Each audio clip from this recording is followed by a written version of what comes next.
What is going on, everyone, and welcome back to Kart 63. I am Ben, in case you didn't know. Thank you very much for stopping by again and watching the videos I make for you. I had a request per a guy I actually know from my local track. He asked if I could do a surfacing video on a burst tire. That's what we mostly use at our local track at Paradise Speedway in Geneva, New York. So burst tires, it's the tire of choice there. I believe it's open tire if I'm not mistaken. But anyway, he asked that, and I thought, well, I already have a tire surfacing video. I kind of give a brief, look at what my tire surfacer looks like because I home built mine, and then per that, I went back and I watched that video. I created that video last year, and it is sketchy. It's the footage isn't that great. It's got quite a few views on it, but I thought, you know what? I'm going to do a version 2 of that, and we're going to go back and I'm going to do better footage. It's going to have better audio. We're going to dive down. I'm going to get my homemade tire surfacer cleaned up. I'm going to describe how I built it. I'm going to put a burst tire on it and show you how I go about using that in that fashion. All right, I'll see you guys in a moment.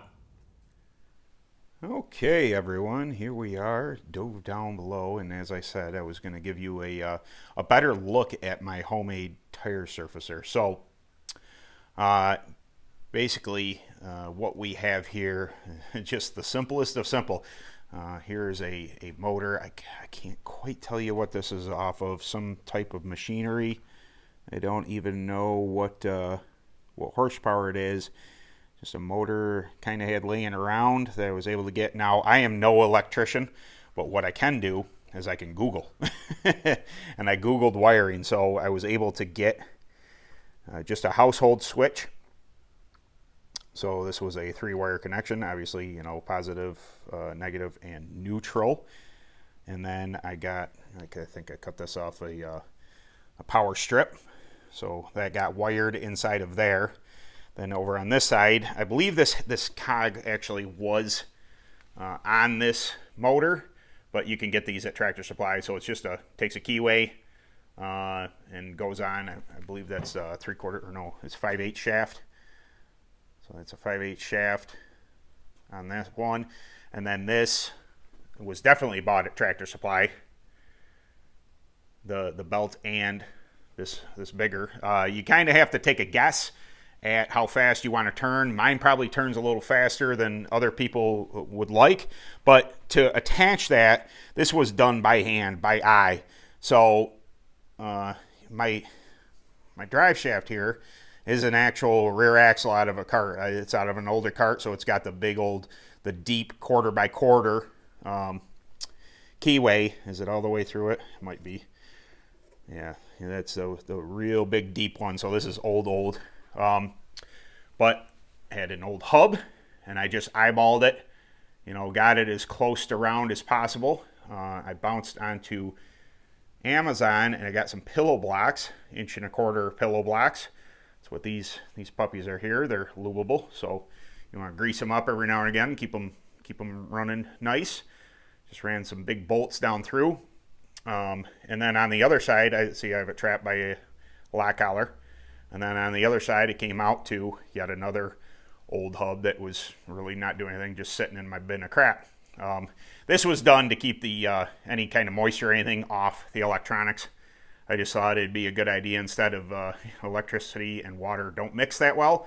Yeah, let's just not do that. And obviously, I've surfaced quite a few tires. There's the residue. I will say this, that if you're going to do this, don't wear good clothes. You will spatter yourself with dirty rubber water and stuff. Oh, and the stand it's on, I'm not even really sure what this goes to.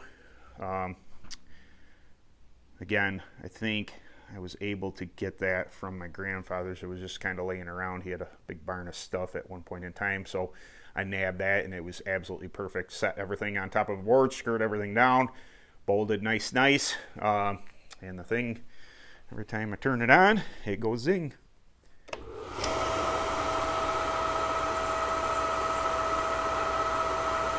So there's that.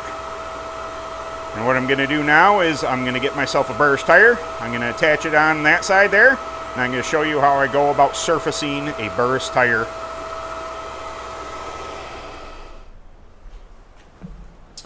Okay, everyone, here we are down low. I've got my Burst 33 mounted upon my homemade tire surfacer. So I'm hoping that my microphone's down here, my camera is obviously up here. I'm really hoping that I don't saturate everything with fluid. You can use any water-based. You can use water if you want, really. Or Windex is one of the preferred. I do like to use TrackTac blue tire wash. I like the way everything comes out, so I do that. So basically, we're going to fire this up, get it rolling. I'm going to hit it with some 80 grit. What I have here is some just 80 grit. This is actually acquired from a body shop, one that I work at. You can also, if you want to get in and clean some stuff, Brillo pads, there's that option. And I should have had this over there to begin with. To finish off, I like a nice rag. Now, the choice on grit is really going to be up to you. I know that some of the professionals, some people that are really into doing this, they like to finish off with a super high grit. I mean, I've heard people going up to like 1500 grit. Now, mind you, I am in the body shop business. That is something that we use to wet sand and buff cars with, 1500, 2000, grit, stuff like that. Do I think that's a little excessive for a kart tire? In my opinion, yes. Does it mean it's wrong? No, it does not. So, again, my opinion, I took off my sweatshirt so as my wife won't yell at me for dirtying up clothes. I am a little concerned about my pants, but I'm making a video, so it's totally worth it. So, all right, I'm going to click this on. We're going to saturate the tire at first, and then I'm going to run this over top and start surfacing the tire. So, here you go.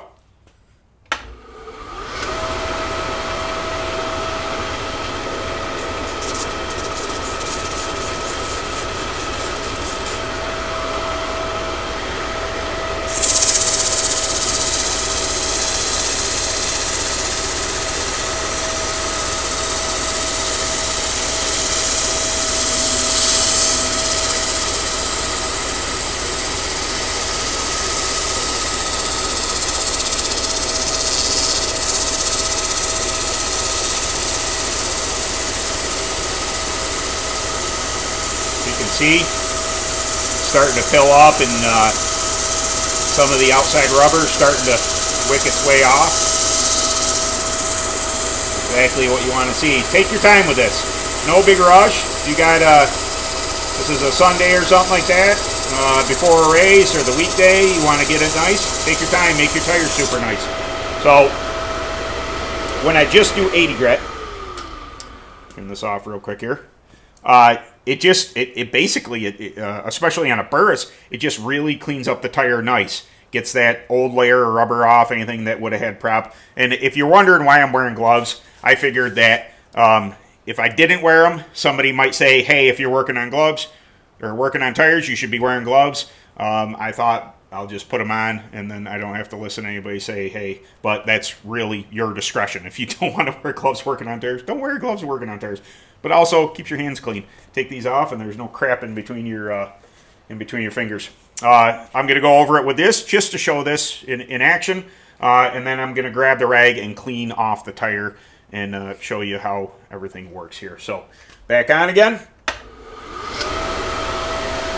This one I like to start with that, so it traps.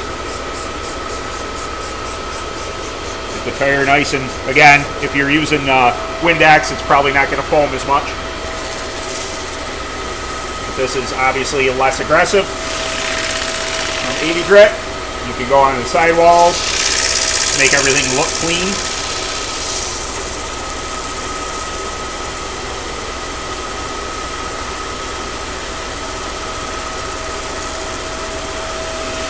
Tires up nice. Okay. You're going to take your rag, doesn't have to be a white one, could be a red one, could be old t-shirt, whatever floats your boat. Now, Mind you, this is going to grip. The rubber is going to grip this pretty hard, so be prepared for that. So start on the side, light pressure. Just removing all the stuff that you just loosened up there.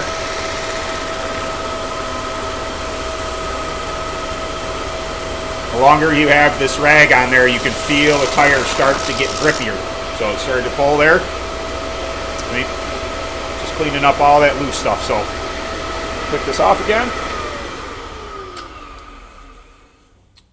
There you go. Guys and gals, that is a surfaced, cleaned Burris 33.